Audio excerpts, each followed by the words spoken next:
Om Gam Ganapate Namaha. Vishnusahasranama. Stotra 26.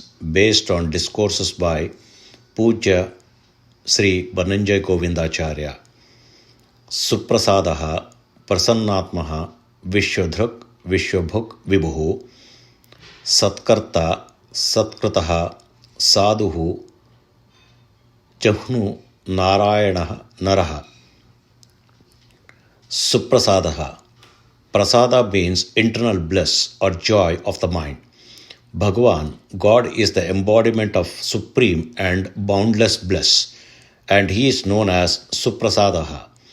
There is no touch of sorrow for him. He always bestows happiness upon those who worship him with a pure heart, without any desire for rewards. Supra means those who have attained completeness or wisdom, such as enlightened beings. Suprasādaḥ is the one who liberates such enlightened souls from the bondage of worldly existence. Supra combined with sādhuḥ means the one who bestows liberation with joy. God's act of granting liberation is always filled with compassion, and he transforms it into joy, free from any aversion or animosity. Prasannātmā. Prasannātmā. Bhagavan, God, is known as prasannātmā, which means a serene and anger-free being. The English word pleasant may have derived in part from the Sanskrit word prasanna. Bhagavan is never angry with his devotees. He always protects his devotees with the feeling of contentment and joy. The Krishna avatara of Bhagavan is a testimony to his prasannātmā nature. In the Krishna avatara, Bhagavan constantly smiled and displayed his joyful disposition to his devotees. Viśvadhṛk. As previously explained, the creator of the universe, Lord Brahma, is referenced as Vishwa. The Supreme Lord who holds and sustains this universe, symbolized as a lotus in his navel, is known as Vishnusahasranama.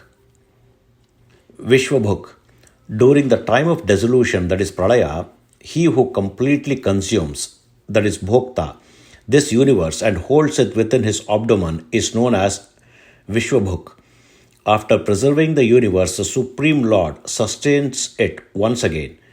Viśvabhuk is the one who nourishes and then engulfs the world. Vibhuḥ. Vividha plus bhavati means the one who takes on various forms or manifestations. It refers to the omnipotent Lord who fills and pervades all aspects of the universe. Satkartā. Satkartā means honoring without distinction those who are advanced in qualities and wisdom, without considering their social status or differences. It is showing respect to others. Worship of the Lord is also a form of satkartā, that is respect. The Lord has shown us through his avatars how respect should be in life. Truly, wise individuals are never arrogant. They do not possess the ego of being great. The sage Bhishma advised that during the Rajasuya Yajna, Lord Krishna should be given the first seat of honor without any debate.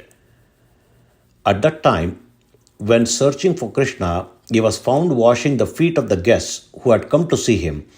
God has shown us how to honor a friend with love, without distinctions of high or low, poor or rich. The concept of showing equal respect and love to all, irrespective of the status, has been well known.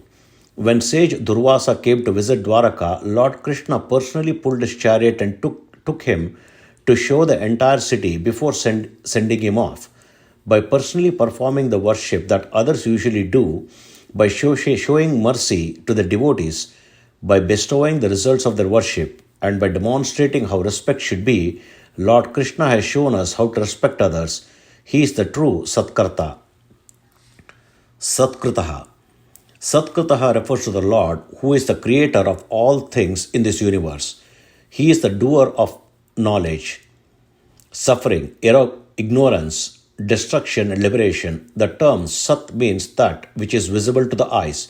In the beginning of the creation, the Lord created the principles of life, that is pranatattva. The Lord has created earth, water, and fire as Sat. In this world, all things that are visible to the eyes are a combination of these three fundamental elements. The soil always faces downward, symbolizing the qualities of tamas, that is inertia. Water flows in the direction of the lowest point, symbolizing rajas, that is passion. And fire always burns upward, symbolizing sattva, that is goodness. Soil, water, and fire are the basic building blocks of the entire universe. Even the beautiful rose that blossoms from manure contains soil, water, and fire and its essence. In this way, the infinite space, the fundamental elements of the earth, water, and fire, air, living and non-living things, and the conscious and unconscious are all created by the Lord, who is satkartā. None of the actions performed by the Lord are evil. They are all for the good of this world. In this world, nothing should ever happen or exist without the Lord. Sādhuḥ. The Lord is the embodiment of virtuous qualities at all times. There is no trace of negative qualities in him. He is perfect in virtuous qualities, a manifestation of goodness, and the embodiment of all virtues. The Lord is truly Sādhuḥ. Jahnu. When we hear jahnu, it reminds us of the sage Jahnu. When the river Ganga descended to the earth due to King Bhagirath's effort, it rushed into the ashram of sage Jahnu.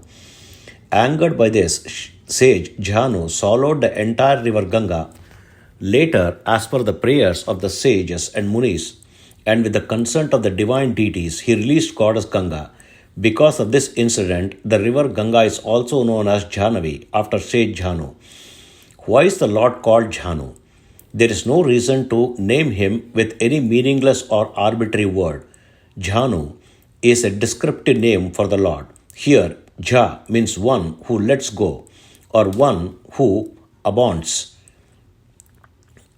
The Lord is the one who has let go of all unnecessary attributes, especially ego and possessiveness. He has no trace of ego or possessiveness. Hence, he is called Jahnu. Jah implies birth, and Hanti means destroyer. Jahnu is the creator, sustainer, and destroyer of the universe. Nārāyaṇaḥ. Before the creation, Lord Nārāyaṇaḥ formed a subtle form of Prakriti, that is nature. This very primal substance of creation is called naraḥ. Nārāyaṇaḥ existed before creation. After the creation, the collective assembly of beings is his abode. Naram ayanam yasya nārāyaṇaḥ means the shelter of all living entities. Nārayanam ayanah nārāyaṇaḥ means the shelter of all deities who control living entities. Ara signifies faults or defects. Nārāyaṇa is the faultless, virtuous being untouched by any defects. Thus, he is the one who existed before creation, residing within and outside of all beings, devoid of faults, the shelter of all living entities, and the ultimate destination for all, Lord Nārāyaṇa. Naraḥ. Naraḥ refers to the manifestation of Lord Nārāyaṇa as the desired entity among humans. We have previously discussed the concept of Nara in Arjuna, where it denotes the influence of Nara within him. Nara represents the Kundalini Shakti, the subtle energy residing in our bodies. There are 4 Purushas, entities within the body: the physical, mental, Chanda, and Samvatsara Purushas. To enable the body to function and move, it requires the Shiva Shakti, who is the Purusha of the body. For thoughts to manifest into speech, it requires the Chanda Purusha, a form of Nara. Among the 4 Chanda Purushas, especially the Nara, who desires and fulfills desire, awakens the Vedic linguistic power, which is unique and extraordinary. Thus, Nara, particularly the one who desires and fulfills desires, the Supreme Being, resides within us as the Vedic Purushas, Garuda, making the extraordinary Vedic linguistic power accessible. This way, Nara, especially the one who fulfills the desire, the Supreme Being, who knows everything and becomes Nara for the knowers, is represented as Nara. Hari Om. Om Sri Krishnarpanamastu.